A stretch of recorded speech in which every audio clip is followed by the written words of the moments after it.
Text me and I'll text you back. Text me and I'll text you back. Text me and I'll text you back. You text me then I'll text you back. Text me then I'll text you back. TikTok, you don't stop. I will help you make your paper stack. Where you at? Where you at? Where you at? Where you at now? 205-964-5243. Now you know. 205-964-5243. Now you know. And we are live for Flippinar, Flippinar 203. Just Adria and myself here tonight. Renikia isn't here tonight, but hopefully she'll join us next week. Which would that be the final one? No, it won't be the final one. Still got two more in this year, I guess. Yeah, 24th, but that'll be the 23rd and the 30th. Yeah. So. But we're here to talk about real estate investing and not being broke in 2022. So I hope you like the thumbnail. Adria says she doesn't. So, but make sure you like this and share it. Someone you think that may have an interest in more income in their life in real estate investing with a strong emphasis on wholesaling real estate. Is definitely an option that can change that for you and change it quickly. So AP, I'll turn it over to you. All right, guys, as he said, thank you for joining us on this Thursday night. We're ending 2021. It's coming up rapidly. It does anything like the rest of the year has. It'll be over before you know it. But you can already have a plan, a game plan for 2022 to not be broke. We are live across all social media platforms, Instagram, TikTok, Facebook, YouTube, and a couple of others. So thank you for joining us live. As always, let me tell you this. Get your questions asked first and live by texting the word Gator, G-A-T-O-R, to the number 205-964-5243. I'm sorry, 205-964-5243. Text the word Gator. You'll receive a link and you can join us live tonight and ask your questions yourself. The beautiful Miss Renikia is not with us, but you can still reach out to her at fundmynextdeal.com. It is Ty and myself, and we're just going to get started. You ask the questions, I read the questions, and Ty will answer the questions. K-Tex, thank you for joining us. The Lady Tech, Danielle Duncan, Terrella, I see you. Eddie _444. 0004, Roshan Moody, Guru Shiz, Guru Shiz, thank you. It's only smoke, is it really? Jazz the Investor, Sean B, I see you all. Dale _Coffee, you've joined us. Make sure you go ahead and answer your questions along with Mr. Feel Good, Blue Strip, Jacqueline Block, for like Tony Sussland, and Big Daddy Flips. All right, I like that, Big Daddy Flips. Okay, let's see here. Michael Coleman says, Flipman, let's go. 404 in the building. All right, yeah, let's go. Where's 404? That's Atlanta.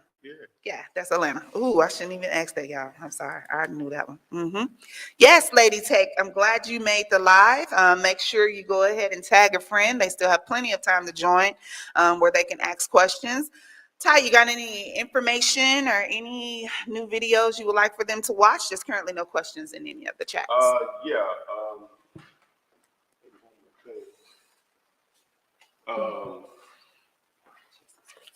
Make sure we're on a self storage facility hunt that you text the word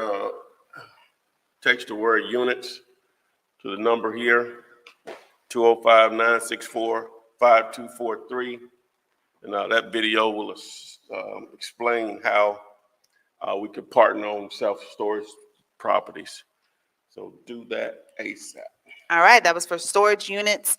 The word units, you said, Lady Tech, you asked what was the number again. Here you go, guys. It's 205-964-5243. It is on your screen right there.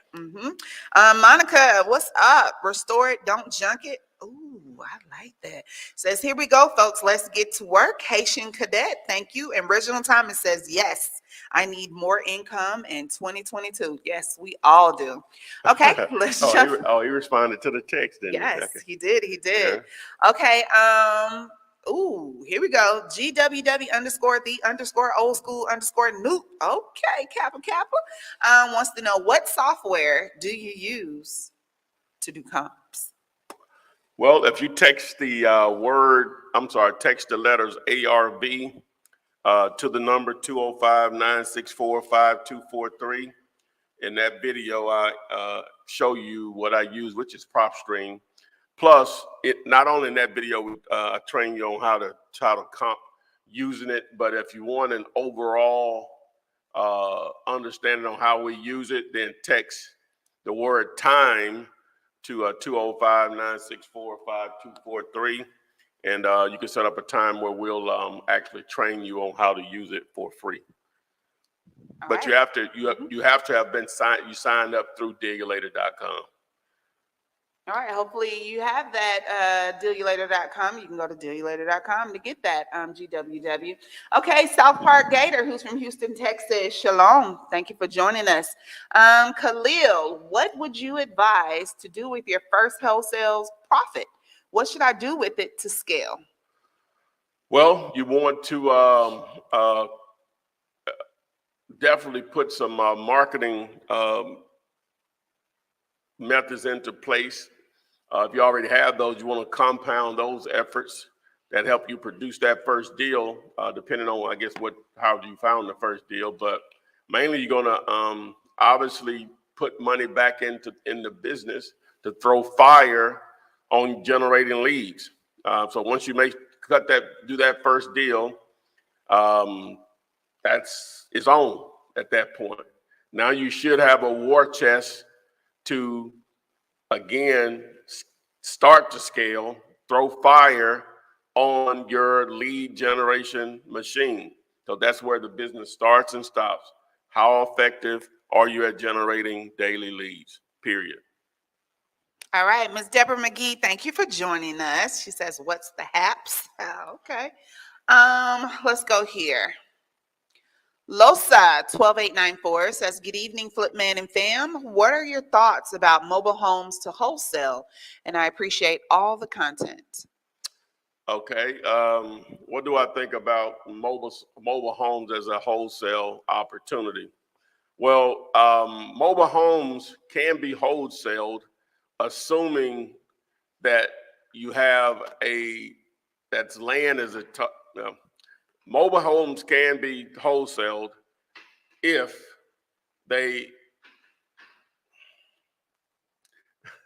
mobile homes can be wholesaled if land is included, or if it's sitting in a mobile home park. If it has to be moved, that could be a deal breaker. And the reason that it could be a deal breaker is the move could cost more than what the mobile home is worth in a lot of cases. That's one of the biggest issues. The other issue is the transaction to sell a mobile home is similar to selling an automobile versus a house. If land is not included, there's no closing sitting down with a title company or closing attorney needed. All you need is the bill of sale and the actual title that comes with the mobile home, similar to an automobile. And in some cases, a bill of sale will just work depending on how old it is and the state's laws on the sale of an actual mobile home. So with that being said, because it's more similar to a house, it's more similar to a automobile transaction, you could easily be cut out of the deal if land is not included and it has to be moved, because they could meet with you. The seller and the buyer could meet and basically do the transactions in 5 minutes with a bill of sale, signing the title, and exchanging the funds. So part of the reason why a closing protects you is because most people don't sell real estate without going through that process, and that gives you an opportunity to get paid. Again, mobile homes, if they have to be moved, that's not necessary at all. Matter of fact, it won't happen. No need for it. So other than that, if you jump through those hoops, boom, the world is yours. Thank you for answering that. Big Daddy Flip says, I have commercial warehouse in Cedartown, Georgia. Go ahead and text units to that number that was on the screen earlier. Let's see here. Monica, what's up? Brianna LaShawn's question. How do you go, or how did you go about managing your leads in the beginning? How do you track the people that say, don't contact them again? Well, in the beginning, you're talking 19 years ago. So even though we still had the internet, we still had computers or whatever, but most of my stuff was just handwritten at that point. You don't have to go through that nowadays. There's several options out there. I have a CRM that I offer. You can text CRM to the number. It'll help you manage your leads. Now, as far as the people that say don't contact them anymore, normally, some people will still contact them maybe months later because their situation changes. We normally don't, not intentionally. If they get back in the funnel because we downloaded a list and they may be in that list based on the criteria, we may end up contacting them again. I guess ideally you should still contact them maybe 2 or 3 months later, but we normally don't, to answer your question. As far as the management, again, the CRM, you can text that and that'll help manage your leads. Okay. Jumping right into our next question, and it's going to be from Diligent Development. Do you have any recommendations on exercises for learning to analyze deals? How to analyze deals? Yes. Oh, okay. Well, yeah, this is what, the reason I have this one up here because it's so important.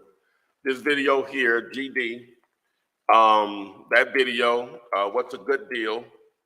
If you text the letters GD, that video will explain how to analyze deals. Okay. Sorry. You ought to see the thumbnail for that video.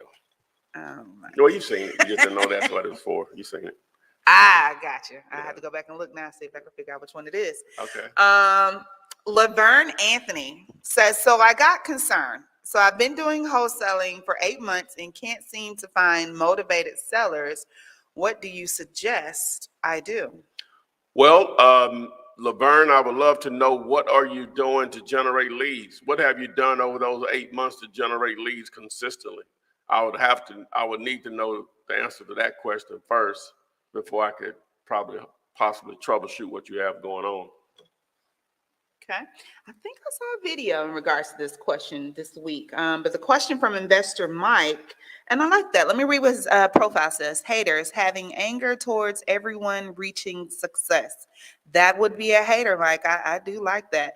But his question is, what should I do if I get asked for proof of funds from an agent? Okay, well, there you go. You just answered it. So if your question is, what would you do? What do you need? What should you do if you get asked for proof of funds from an agent?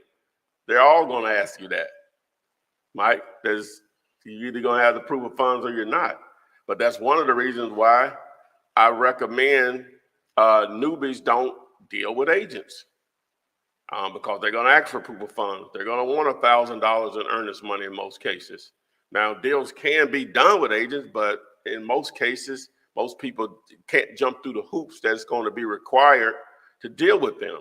And just understand, and I guess I just have to keep saying it, but you and a real estate agent, as a wholesaler, you all from the beginning are at a resistance. The more they sell it for, the more they make. The cheaper you get it, the more you make. That's the first hurdle.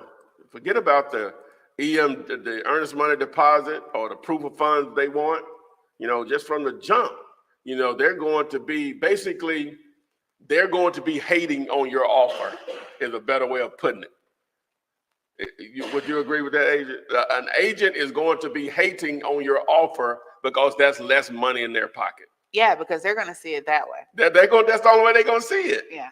So they're going to hate on your offer, going back to the seller, because they sometimes have an influence with the seller, but they're going to hate on your offer because that's less money for them.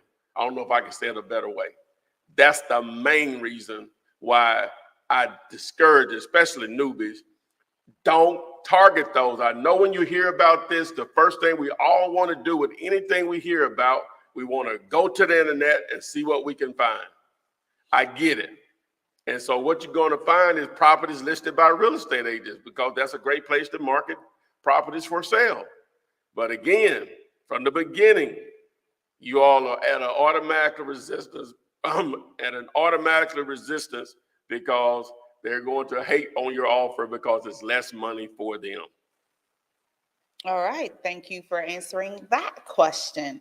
Sharisa Deming says that's true. That is true. But I get it. I don't blame them, right? Yeah, I don't blame agents, but you need it as cheap as you can possibly get it to make the most money you can make, and they need it to sell for as much as they needed for it to sell for as much as they needed to make the most money they possibly can make, meaning a real estate agent. So again, they're going to hate on your offer because it's less money for them. Again, that's fine, but there are easier deals out there. Why do you think we talk about driving for dollars, direct mail, door knocking, bandit signs, Google AdWords, Facebook ads, ringless voicemail, robocalls? All of these are to avoid real estate agents. That's why. We do all of that because we want to get directly to the actual decision maker without someone else's bills being an issue, which would be the real estate agent. That's nothing to think about, is it? No, it's not. You ready? Yeah, I'm ready. All right, me, Shaq. Where's Shadrach and the Billy Goat? I'm just kidding. Just kidding. Boy, you got Cam Newton picture up there. Jesus Christ. I'm talking about 2 words. Ooh, don't you do it. Washed up. Greatest man of all time. I take Cam Newton any day. You'll lose a lot of ball games if you do. Oh, I didn't say in football field. Okay, so Meshach39 wants to know, how do I comp an abandoned 6-unit apartment building when there's no comps that are similar in the area? Okay, how can you comp an apartment building, especially in a vacant apartment building? Mm-hmm. Well, you're thinking about it in the terms of houses. You can't do the same thing with apartment buildings. Their value is normally based on how much income they can produce, or how much income it is producing. So you can't comp it the same. So what you're going to do is you have to compare rents in that area for 1-1s, 2-1s, 3-1s, 3-2s. You have to compare those rents, and then you can start to come up with an idea what type of value, or ARV, if you want to look at it that way, that it could be. Now, you still have to take in consideration what it would cost to renovate it and so on. But for the most part, it's still not like a house as far as coming up with the actual value, or what potential value it could be, because it's so income driven. Okay.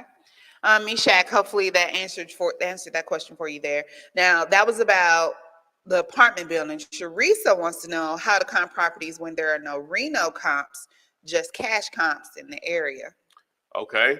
All right. So Sharisa, how do we say that? Sharisa? Mm-hmm. Sharisa is saying, how do you comp a property when there are comps, but they're all cash comps? And she's probably using PropStream or whatever, which that's the way it'll display. So that's a good thing. So now, if you have all cash comps, even though it may not be in a renovation comps, then it's probably not going to be a fix and flip area. So now what you're looking at is there any consistency as far as the cash prices? You may have some high, some really low, but you may see some and just, you may see more of it. Maybe we'll just use this as a number, maybe in a $40,000 to $50,000 range, or maybe a $20,000 to $30,000 range. So that means, you're going to have to probably get your property under contract for less than that amount, because that appears to be what buyers are willing to pay in that area. But I'll normally look at the bottom first to see if there's a number of those, and that really will let me know. Now, you'll have some top end where it seems like they may have paid as much as houses would possibly ever sell for in that area.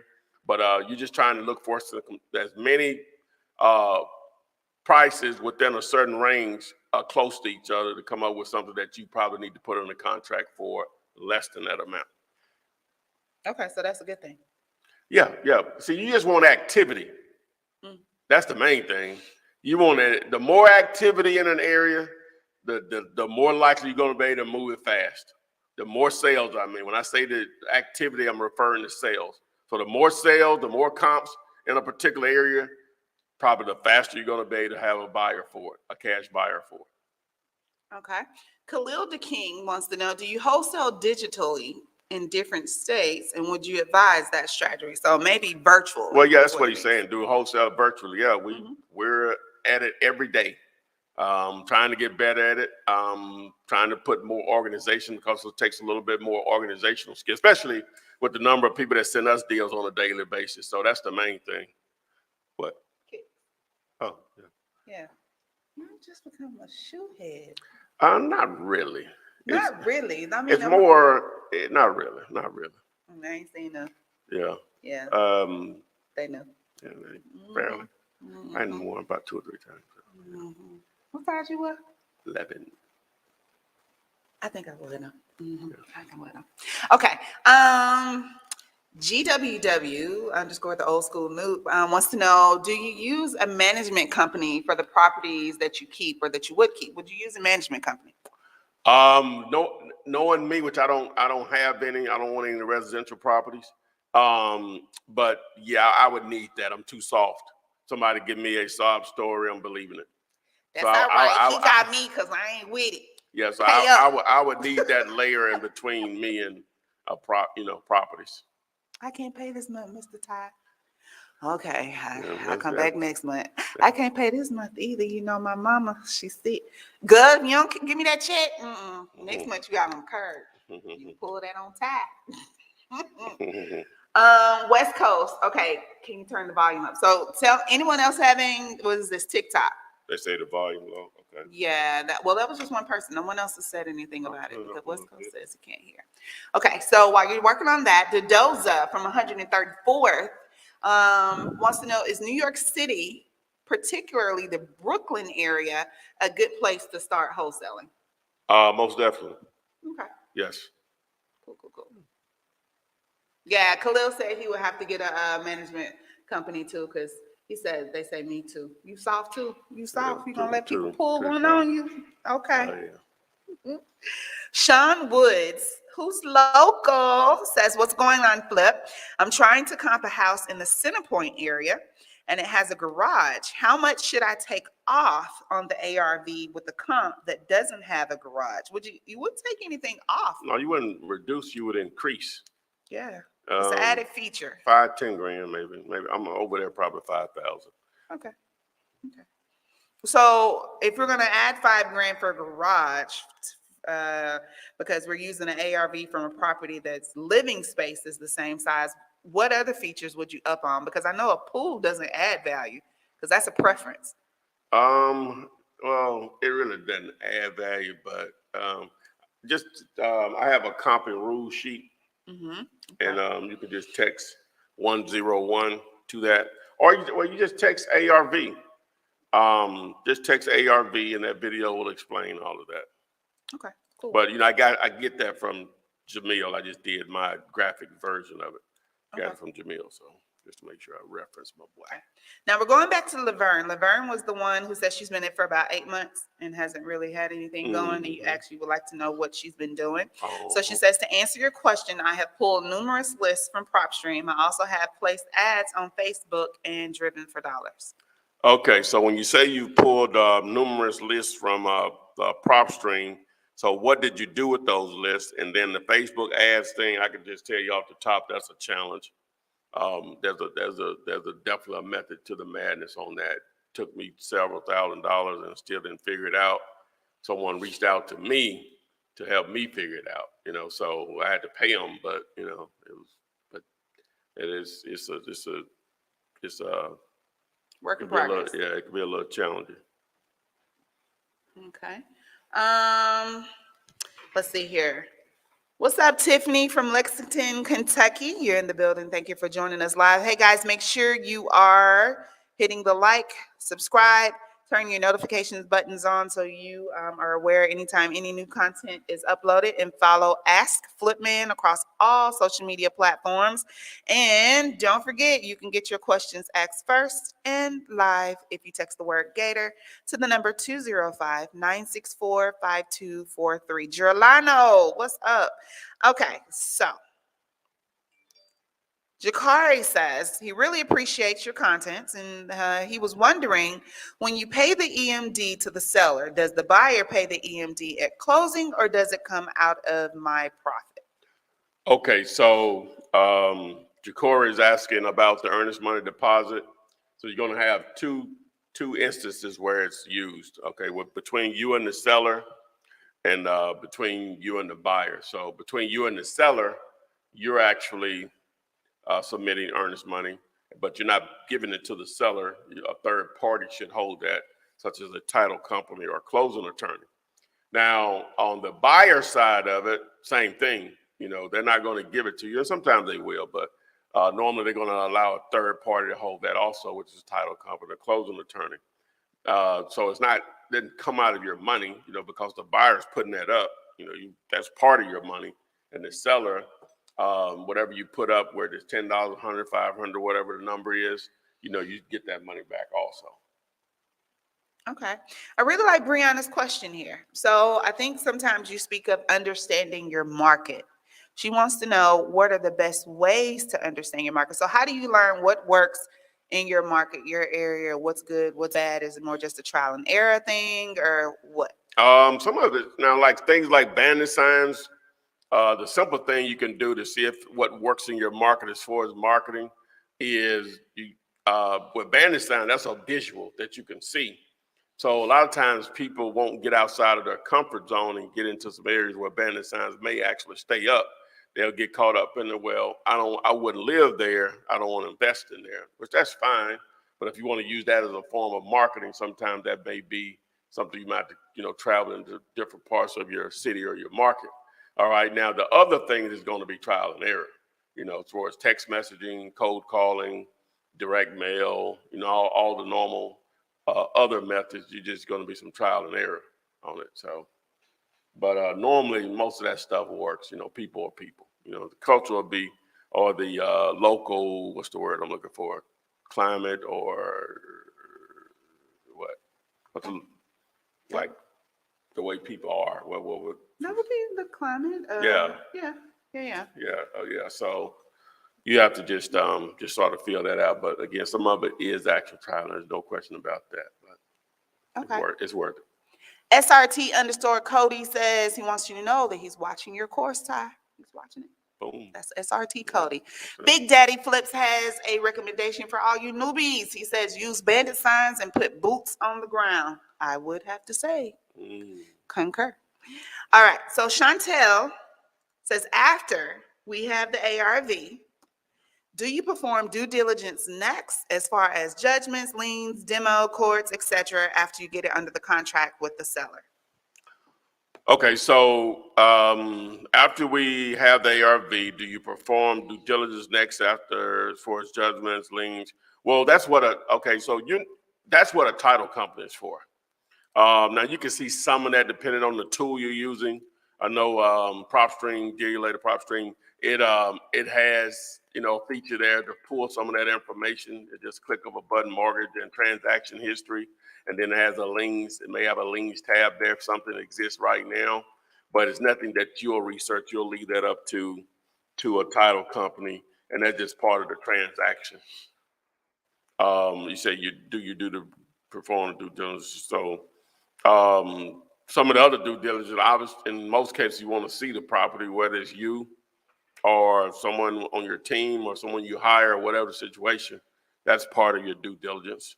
But as far as what may be attached to the property, as far as liens or judgments, then, you know, that's where the title search level is. So. Okay, Trill Sailor, thank you for the follow. You guys on here really not following Ask Flip Man? I know. Wow, how you on there but you not following? If y'all don't click that watching. follow button, click that follow button, y'all. Excuse me. All right, so JR the Third TV says, Flip Man, I got a good deal where the owner is listed as him staying there, but has been empty for years now. I think he passed away. Is it possible I can go to the courts and buy this house? Well, I'm not sure how to say his name. Well, because he's passed away doesn't mean that the government has taken the property.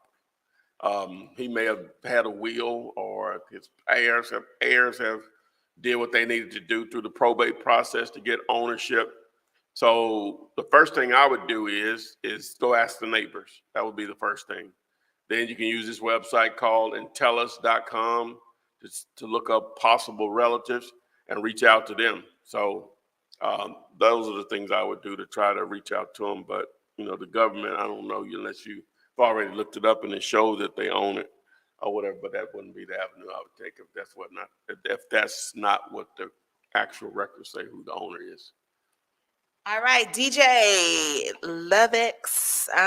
As soon as I see you take your profile pic down and I see that you've joined us live, I will bring you on and you can bump to the front and ask your question yourself. But I see you there and I can't wait to bring you on live with us. Crystal McNair has our next question. She says, when you find a motivated seller, as 24 hours, the time span you ask the seller to allow before you propose them a purchase price. In other words, can you properly comp in 24 hours? Baby, we comping in like 10 minutes if you got the right resources, right? Yeah, Crystal, you can literally comp While you're on the phone with them. That may take a little time to get to that point, but you can literally comp while you're on the phone. You definitely don't want to wait 24 hours unless it's an issue where you can't get access to some form of tool to assist you with that. But yeah. And that is because dealyoulater.com, aka PropStream, is available as an app on your phone. So if you have that tool in your tool chest, then yeah, you're talking on the phone, you got them on speaker, or you're talking through your AirPods or whatever the case may be, and you're on your phone pulling those numbers up. And once you get good at it, looking at the comparables, and yeah, you should be able to do that, right then and there. But newbies being nervous, 24 hours, most definitely within that time frame. I like that question, Crystal. Good one. Let's see here. True King, what's up? Thank you for joining us tonight. New Steel wants to know, how do I get a good cold calling list? A good cold calling list? A good one. I downloaded one Tuesday for the cold callers, and I don't know how many. I think we had in them 2 days. I know we got 10 leads that we need to follow up with or whatever just from that source. So I think what I did was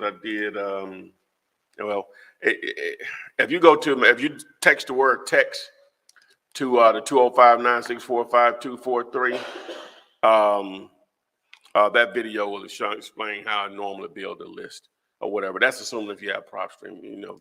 I hate to go through all of that, and a lot of people that watch it don't even have that. So I know I keep bringing it up or whatever, but that's what we use. So the questions sort of lead me into answering it that way. So. All right. Let's see here. Thank you. PYT_mix says, great job, AP. Thank you so much for that shout out. Yeah, she's literally in the next room. Mm-hmm. That's Mickey playing on TikTok in the chat. Let's see here. No, it was her because nobody else called me AP. All right. So I said, don't nobody else calls me AP. She's being funny because that's something you would say. Oh, okay. Okay. Let's see. Should I have back to the cold calling list. Okay. Should I have a new list to cold call every day? Should I drive for dollars every day? Ooh, a new cold call list every day? Well, a cold calling list could be thousands of people. So you could work on that list 2-3 months. Right. Depending on how many it is and what type of tool you're using to make the cold calls.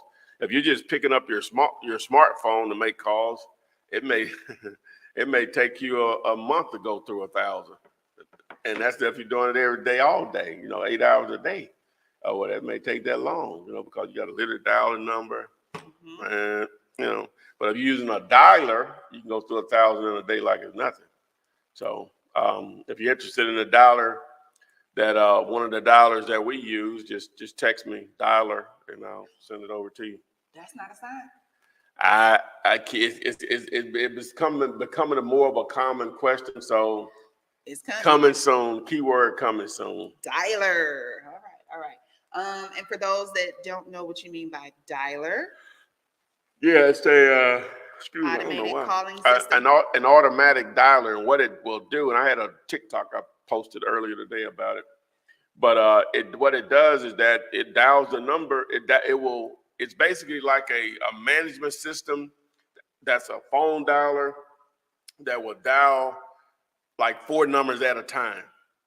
So just imagine that, how productive you can be if you're dialing a list of, say, 2,000, but it's continuously dialing 4 at a time. You say, well, dang, what if all 4 of them answer? Normally what they'll do, those dialers, and this is not any new technology by no means, it'll stop dialing the other 3 automatically.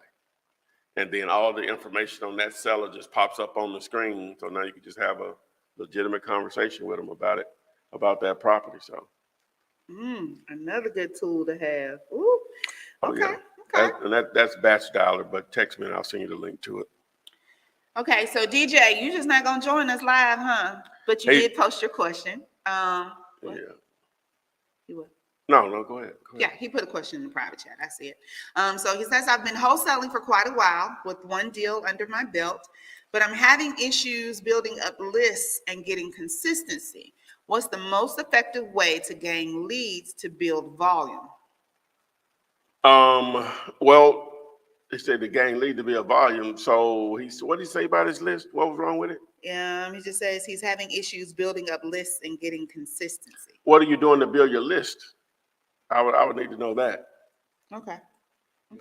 DJ, if you're still there, just go ahead and answer that question. What are you doing to build your list? How are you building your list? What systems are you using to build your list? All of those, try to answer that and I will do follow-up for you. Thank you for that. Okay, Locked In Home Solutions. We're going back to the EMD. EMD, guys, Earnest Money Deposit, wants to know, is it possible to use my buyer's EMD to pay the seller EMDs? And I'm going to say it depends, because you've talked to the seller first. The buyer may not come until like a week later. It might not come until, no, not really. Yeah, you don't want to get in that being a method or whatever, you know what I'm saying? Because the contract is going to be between you and the seller. I mean, you're going to have a contract between you and the seller with your name on it, their name. And then you're going to have a contract in place with the buyer with your names on it. You know, so that's going to be on the title company, closing attorney level if they want to accept something like that, more than likely. So, okay. But the whole idea is that the earnest money deposit that we're using to secure these contracts with the seller is so minimal. So it's so minimal that why would you need to? And I know everybody ain't associated with somebody that got $10, but I like to think so.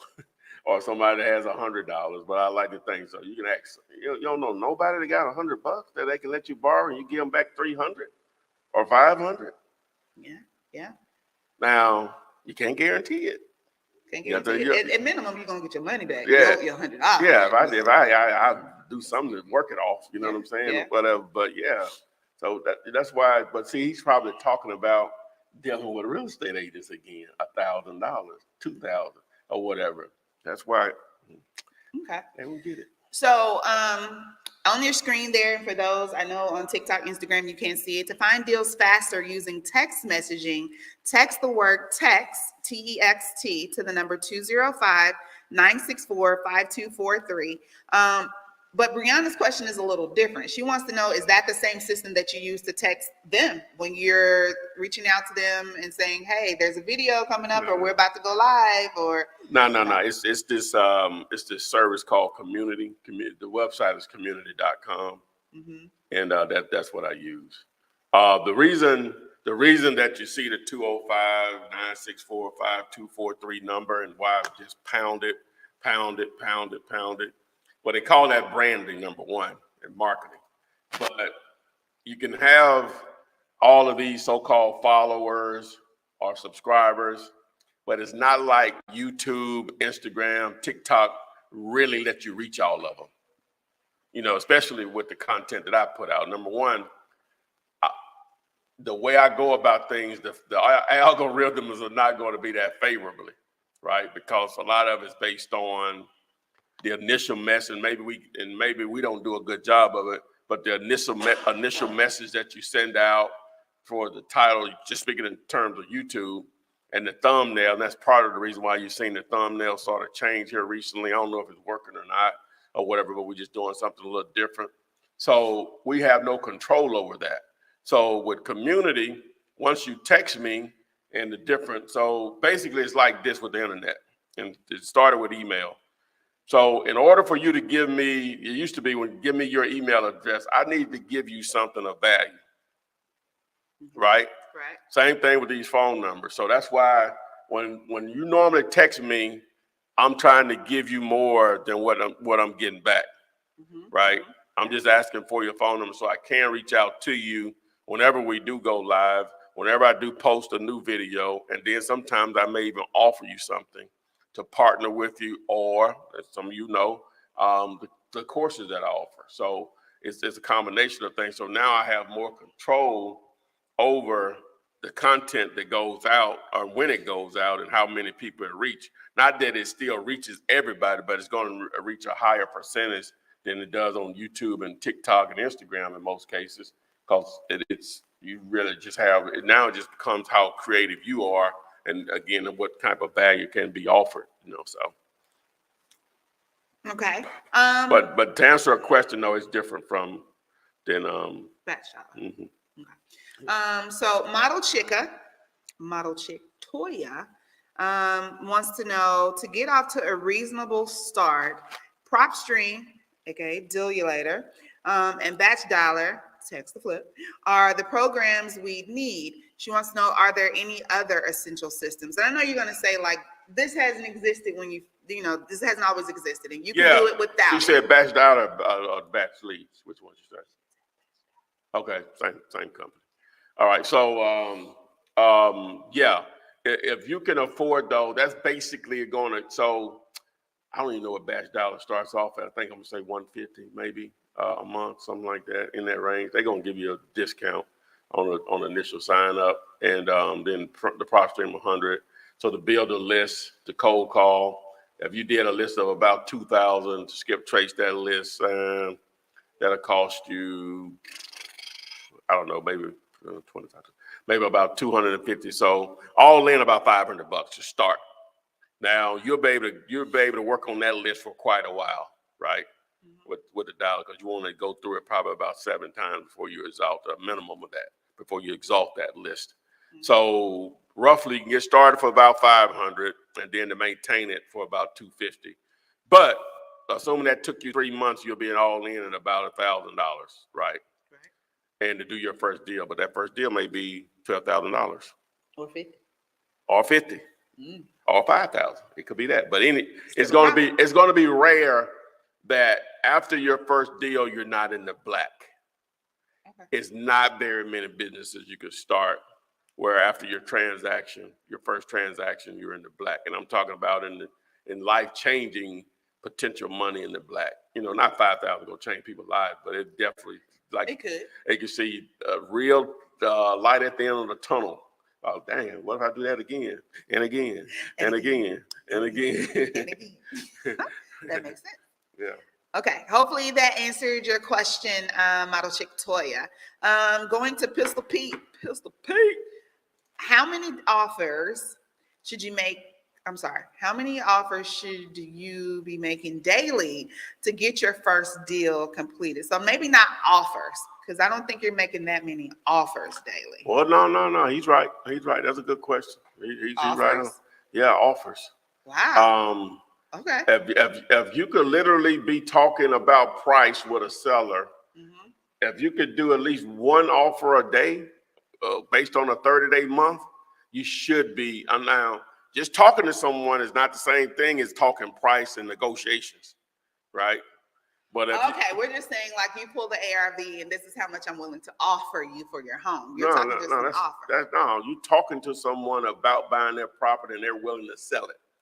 That's what I'm talking about. Okay. So now you may have to talk to a higher number of people to get to that one or whatever. But so one person, if you all are talking price per day, you should be able to do a deal in a month, maybe even possibly two, but definitely one.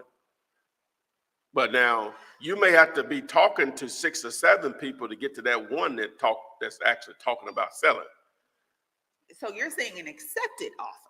No, I don't have to be an accept. You just need to be numbers. You just need to be discussing price. They want to sell, you want to buy, right? One a day.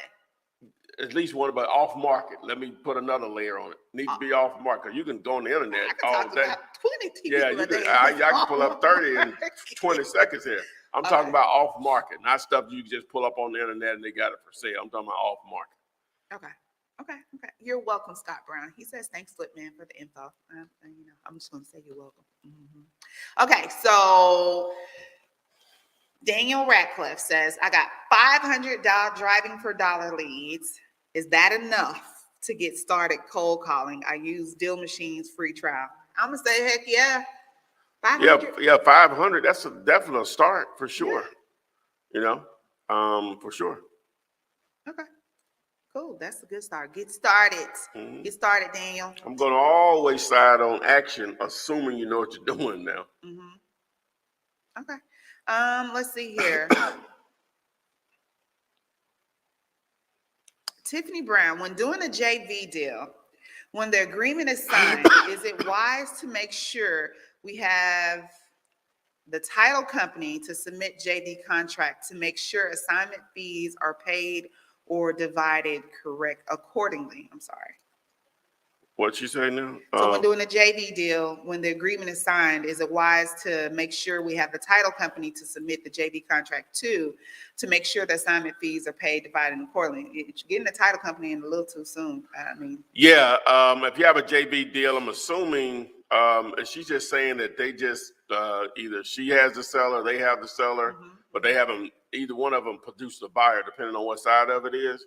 Yeah, you don't even worry about a title company at that point. That's between you all, which again, I don't do JV agreements. I'll do a purchase and sales agreement. We could partner on it, but I want to get in the chain of the transaction where it increases my chances of getting paid greatly by having a purchase and sales agreement in place versus quote unquote a JV agreement. Okay. Meshach, you're back. I have a home free and clear. Should I put it in my business name, then refinance it? What do if you just so happen to get a house free and clear? What you gonna do with it? Have you found a lender that says that they would fund it, a refinance in your actual business entity? So that means business credit. Have you established that? If so, then yeah, I guess you could. What's your end game with it? Or is it going to be a rental, or what's your end game as far as I guess that asset producing income? Okay. And I saw something. What was it? BB lines, business credit. Yeah. You know, bcreditlines.com. B credit lines. I don't promote that enough. bcreditlines.com. I just did for you. Yeah, B credit lines. I should have one for that. I'm sorry, guys. The coughing in the background. I'm coming off of being down. Okay. King Nath wants to know, how do you find off-market deals? So the question is, we keep talking about they have a good deal when we're talking about the offers that they need to be off-market. How do you find off-market deals? So the question is, driving for dollars or realtor MLS finds? Yeah. How do you find off-market deals? So let's define off-market. And my definition of off-market is if I can Google the address and it's for sale anywhere on the internet, it's not off-market. Okay, so once we have that established, right? Okay, so he said, how can you find off-market properties? Well, guess what? There are more property owners with properties that are not actively for sale than the ones that are, number one. So you have a sea of potential opportunity. So now how do you reach out to these individuals? Well, going to be a number of ways. You could do it one or two ways. You put the visual in front of them and let them take action by calling you, or you reach out to them being proactive. So a visual putting it in front of them would be a bandit sign, would be a Facebook ad or an Instagram ad or a TikTok ad, or an actual direct mail piece. Those would be putting visuals that you buy houses in front of them. Now, being proactive and reaching out to them, you build a list and you call them through cold calling, through text messaging, through robocalls, through ringless voicemail. Those would be proactive, meaning you're reaching out to, I think I'm saying that right, reaching out to them versus waiting on them to call you. Now, all of them work, but those are the ways that you attract off-market properties. See, the reason that wholesaling works well is because you have control of the deal from the seller from the beginning. That's why wholesaling will work well consistently. You have to have that side of it under control. The buyer side may be a little tricky because they're the ones with the money. But on the seller side, you must have control of the deal, starting from the price to the contract and so on. You got to have control of that part to increase your chances of getting paid as a wholesaler. Boom. Just like that. Just like that. Just like that. King Neff, I hope you followed all of that and that answered your question. Okay, I'm going back to Pistol Pete, and Pistol Pete says that you and him are on the same page. And I was like in left field about the offers, the offer per day. So he says, my next question is, how did you get to that point of making an offer a day? What I just said. What you just said. Same what question. I just said. You got to be talking to enough people. Okay. Yeah. Okay. Mm-hmm. Okay. So, Karen, who's interested in doing JV partnerships, wants to know what is a good way to find them. What, a JV partnership? Mm-hmm. Well, wholesalers are all over the place. You're going to use the power of social media to find other wholesalers that you can JV with or co-wholesale with. You know, Facebook groups is going to probably be the main target. You know, bandit signs that you see out in your area, you can always reach out to those individuals to see if they're interested in partnering with you. But normally through social media is where you're going to attract other wholesalers. My Facebook group is going to be a good place that you could do that with. Just text the word group to the number, and it sends you the link so you can possibly join the group. All right. Let's see here. Miss McGee, Miss Deb, I'm trying to find out what the first part of your question was. I see you said something about St. Francis. You might have to post that again for me. So yeah, make sure you do that. Let's see what else we got. And Noble, you were just speaking about bandit signs, putting something in front of people so they can see it. Noble_merchant wants to know, what do you think about billboards for marketing you buy houses? Well, one of the values, one of the what's the word I'm looking for? Advantage. Oh, okay. One of the advantages of watching my content is I've made a lot of the mistakes for you already, right? Right. And I've done billboards before, had a killer location, $1,500 a month. Mm-hmm. I may have done one deal from that. Didn't generate a lot. It generated a lot of calls, but you have to be open to doing more than wholesaling. Gotcha. And I really wasn't. Okay. But you're going to get those. Do you have Now- any houses for rent? now that was- Do you sell? Yeah, now that was 15 years ago, minimum 15 years. It might have been longer. Mm-hmm. Everyone didn't have a smartphone then. So now when people pull up to a traffic light, and mine was at a traffic light, and it was a large billboard. Everybody drops their head and do what? Go straight to their phone. Go straight to their phone. Not saying that they're not being seen, but I think billboards are overpriced. They should be dropping their prices because they're not as effective as they used to be. And then the competition that comes with that. Mm-hmm. That $1,500 you're spending with them, $2,000, and maybe $10,000. I don't know. It could be ridiculous numbers. Mm-hmm. Facebook, YouTube, pre-rolls, Google, all of that is going to be way much more effective than billboards. Much more effective. Well, you mentioned bringing the price down. I see. What is it? What's that pink one? Blip. It's like $200.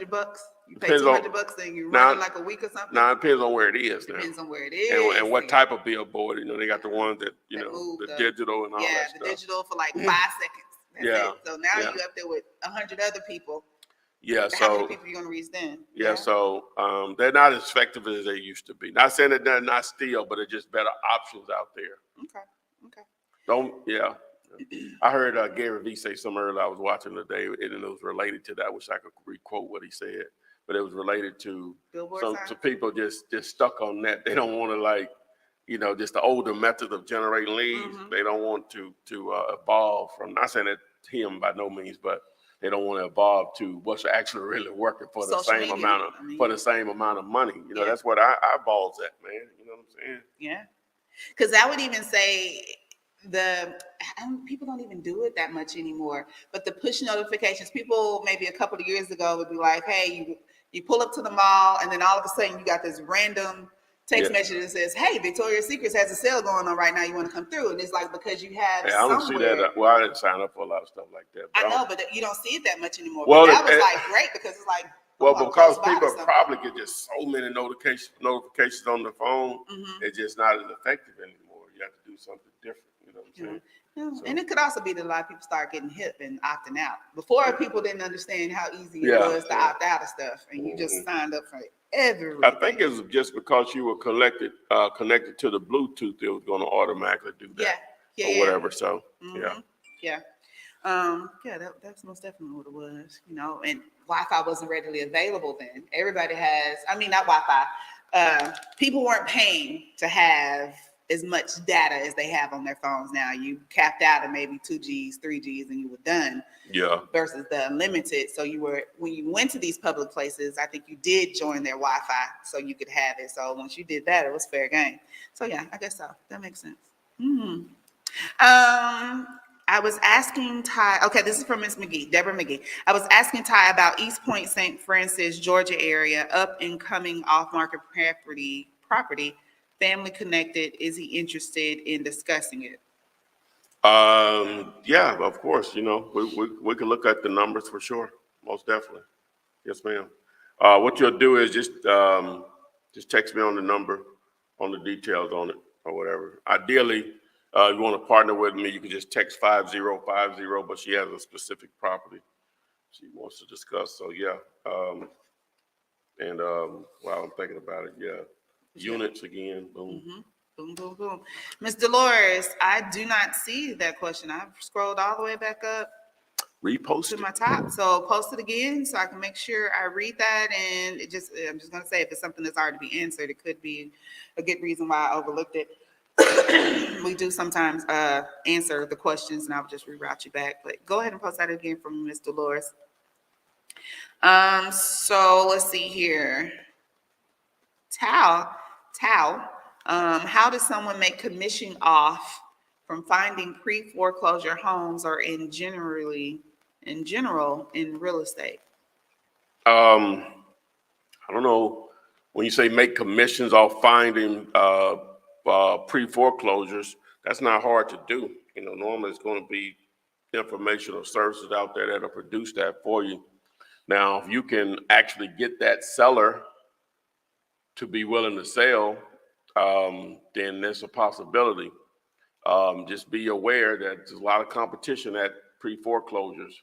These individuals are going through some financial hardship.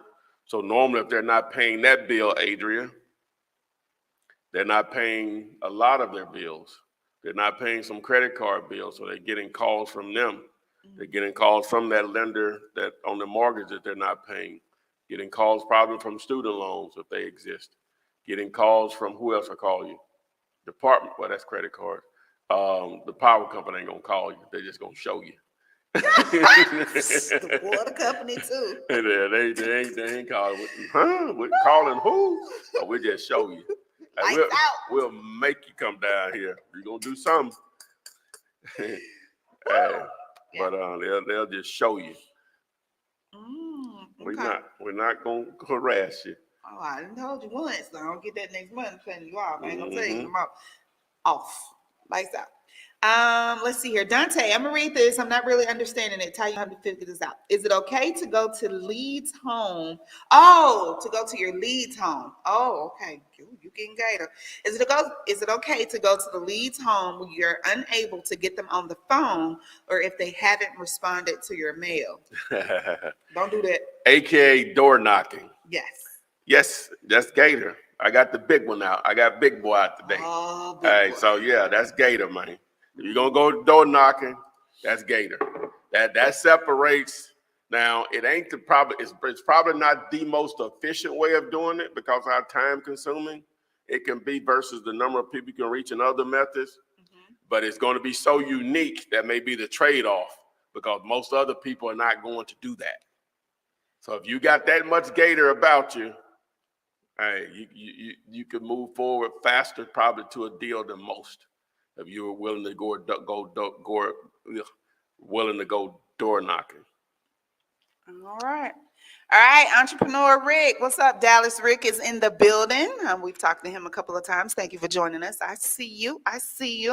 Deanna Raper wants to know, how long did it take for you to make your first deal? That is like a highly... A question to ask, Lachlan. No. I was just going to say, like, your situation is a little... Well, I'm a bad example. I learned about this in October of 2002.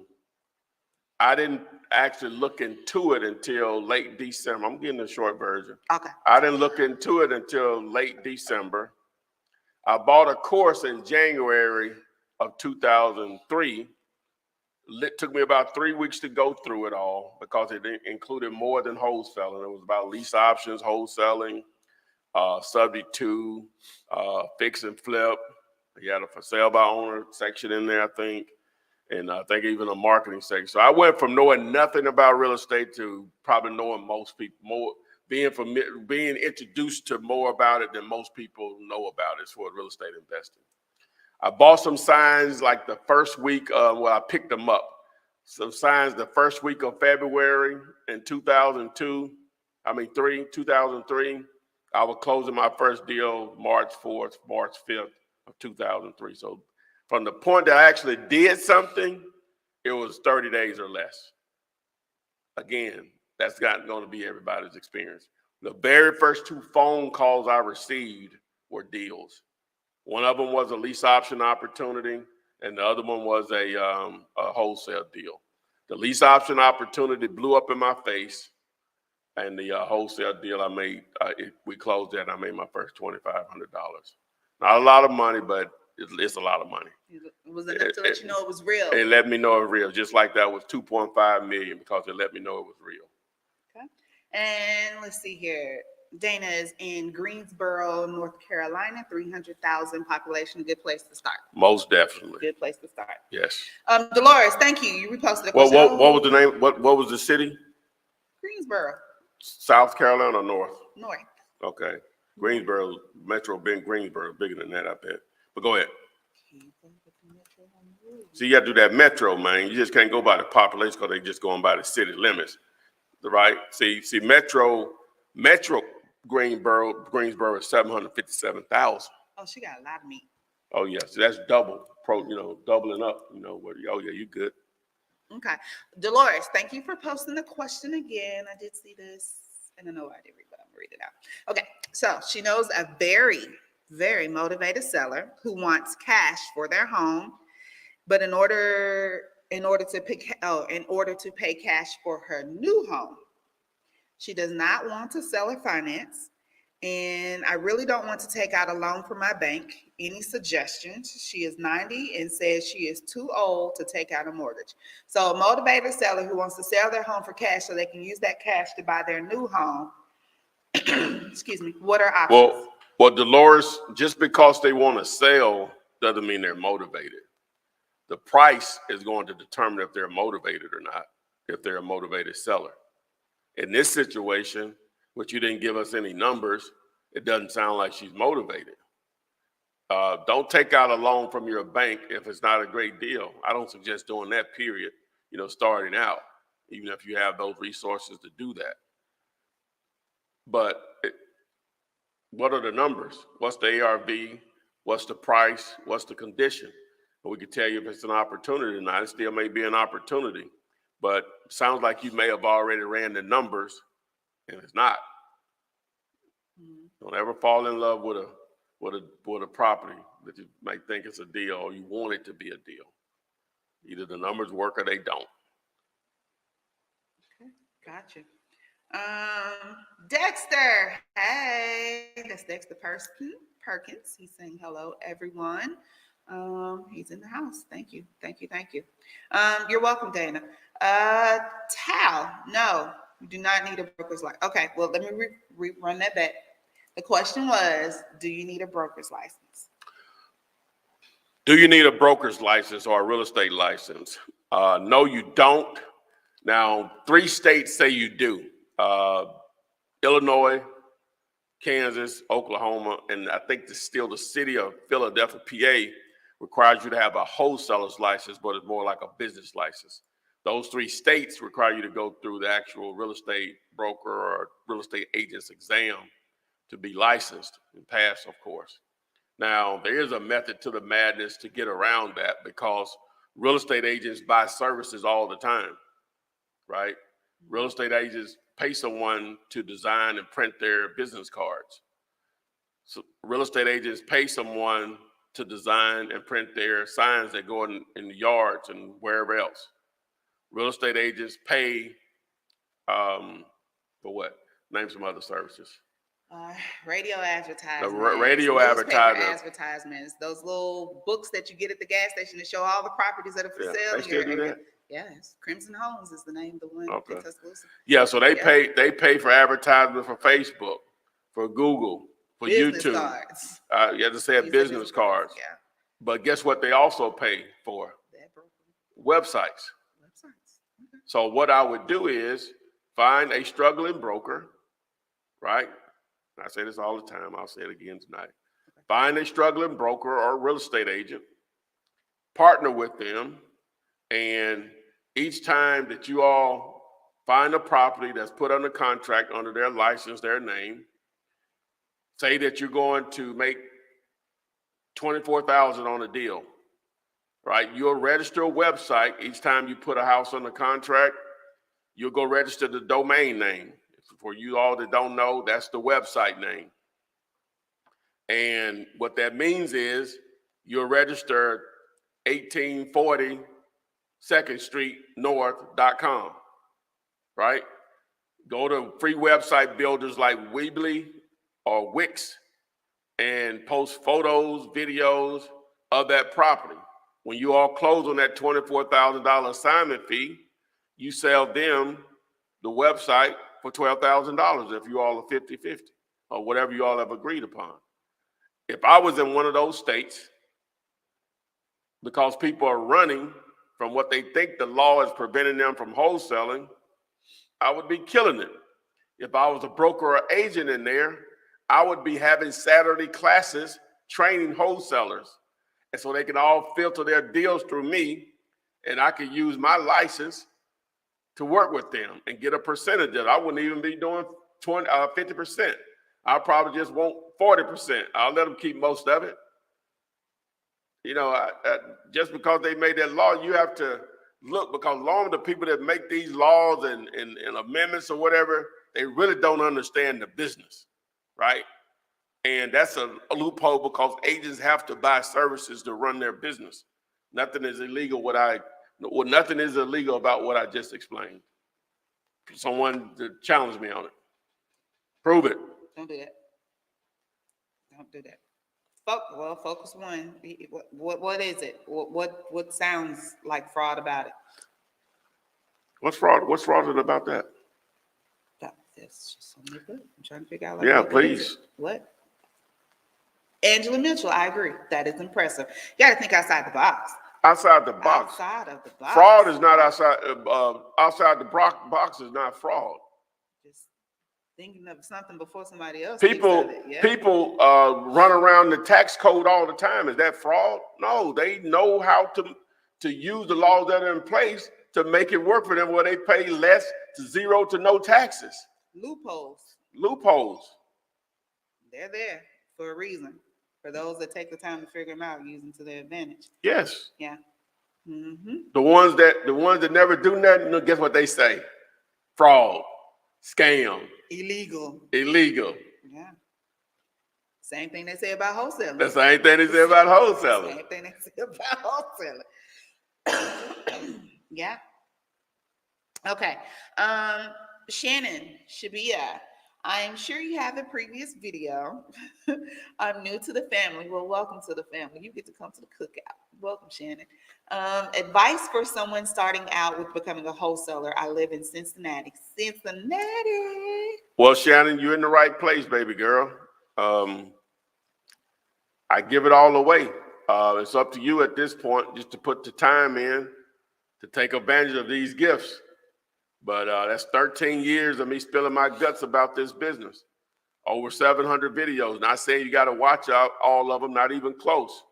But, some people may get it after 5 videos. Some of it may take 50. It's going to depend on the individual, but it's literally all here. We have over 200 of these, what we're doing right now. All of them are over an hour right at it. Most of them, when you say over an hour, she's saying that like sign that grudgingly. Like she doesn't enjoy. We had an hour and 11 minutes now. Yeah, so so it's all here, baby girl. So once you educate yourself, Shannon, then you're gonna apply that education. But just understand the business just boils down to how effective are you at generating daily leads. If you can do that, you will stumble into paydays. We ain't in the stumbling business, but you will stumble into paydays if you are effective at generating daily leads. Okay. She said, whoop, whoop. Hey, that's what's up. There you go.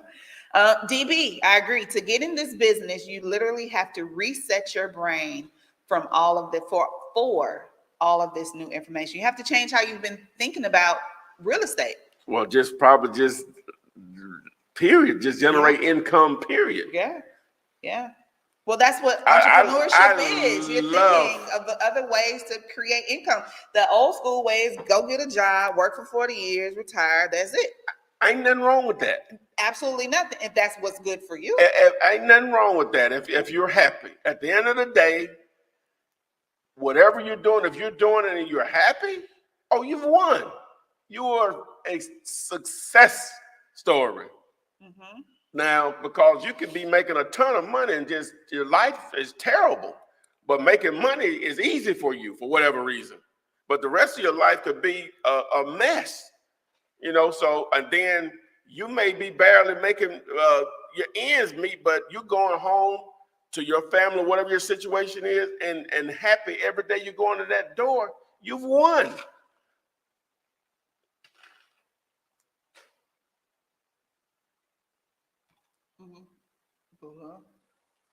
Well, next question. I'm good. My bad. Okay, back to Miss Dolores. Dolores had the house with the 90-year-old. She said the home is in a here you go. Okay, let's get it. Here you go. Let's get it. The home is in a very rural area on 10.5 acres of land. With setup for 2 mobile homes. She is asking for $140,000 without the mobile homes. Oh. I'm not sure on the ARV because I'm unable to get the comps because of the rural area. Home is in great condition. She just wants to move to the city because of her age. That rural throws a red flag all day. It was so great. Why isn't somebody else? Artist, what you say? Like, if it's so great of a deal, why hasn't somebody else? Yeah. See, the problem with that property maybe is coming up with a value. Mm-hmm. Them 10 acres may be only worth $1,000 an acre. You know what I'm saying? Yeah. It may only be $5,000, and the house may be worth 20. Who knows? So my question is, where's the 140 coming from? Is that because that's how much the property? She's probably getting that from the county. That's probably what they're saying it's worth. And that's also said she wants to use that cash to buy her new place. So that's probably with the new place. Cost, yes. No place cost. Yeah, and if she's 90, she don't need to go out and get no mortgage Yeah, or that whatever. makes sense. Yeah. Yeah, She got some grandkids. you know, Mess she, you but she up. may already have the bread. I don't know, but yeah. So it's sort of hard to what do you have any comps to compare it to? I'm pretty sure you probably don't, cause that lot. Oh, I say that. I say that maybe you do. But if it's in a rural area, normally you don't. You won't have anything to compare it to normally. Well, she said that she's having difficulty pulling the comps. Okay, well, But she already said that. Yeah, so yeah. Yeah, she said she can't pull the comps. What's her name? That's Dolores. I'm gonna say what the lady name is. Dolores is asking the question. I don't know how old the 90-year-old lady is. Oh, okay. I thought she gave I'm gonna her call her name. Miss Seeley. I don't know. Okay. Seeley. Okay. Mona, hey. Jessica Huya says, do you have any books that you recommend? Well, I'm not a reader, sadly. I guess that's sadly. You can learn other stuff without having to read, though, right? Absolutely. You know what I'm saying? So that's really not my thing. So I don't have anything I can recommend. Okay. All right. Crystal, should I move on seller offer for 2 properties if the seller comes back with requesting a deeper discount offer across boarded school and depreciated area, good on rentals? Ooh. Well, say that, Tim. Maybe she's asking, should she move on with a seller who's offering 2 properties if the seller comes back requesting, she said, a deeper discount? That's asking, make it sound like they're asking for even less, across boarded school and depreciated area, good. Yeah, I'm not sure what you're saying there, Chris. If you could say it a little different for us. Yeah, clean it up for me, Crystal, so I can read that up before we go tonight. Make sure you hit that like button. Yes. Like, heart, subscribe, notifications, follow Ask Flipman across all social media platforms. Let's see here. We got TikTok. There's nothing there. Instagram. Boy, I see y'all there. That's TikTok there. I know. This is TikTok. This is Instagram. Okay, yeah. I said it backwards, but I knew what I was talking about. I did a little bit. I see you guys there. Thank you all for joining us live. Units. Text the word units, UNITS, to 205-964-5243 if you are aware of any Self-storage facilities facilities that are abandoned, appear to be for sale, are for sale. No. You're looking for mom and pop operations, but the video explains. The video explains. Mom and pop operations. Okay. Stay away from the known national brands. We're not interested in those, and they're not going to probably be interested in us. Okay, that's cool. Oh, Noble, I meant to ask this. Yes, I meant to ask this. Can you flip a property if there has been an administrative seizure warrant placed on the property? It's all boarded up with a no trespassing spray painted on it. Well, whatever that warrant is, if it's still attached to the property or that owner, then it's probably not going to, you won't be able to produce a clear title. So that's what a title company would be able to tell you if it would be something that could be actually sold or not. So. Okay.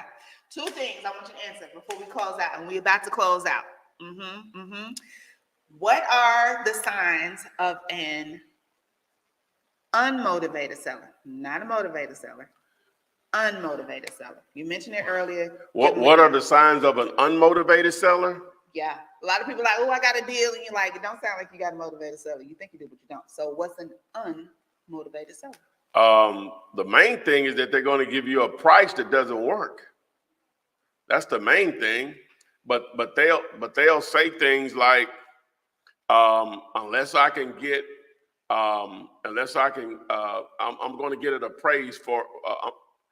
Unmotivated sellers will say things like this. Okay. I'm going to go ahead and get it appraised, and I'll call you back. That's an unmotivated seller. No, because you want retail price, and that's not what I'm willing to give you. My neighbor just sold their house for $250, and I think I can get my house looks better than theirs, and it's a little bigger than theirs. That's an unmotivated seller. Okay. I will probably sell it whenever we buy our other house,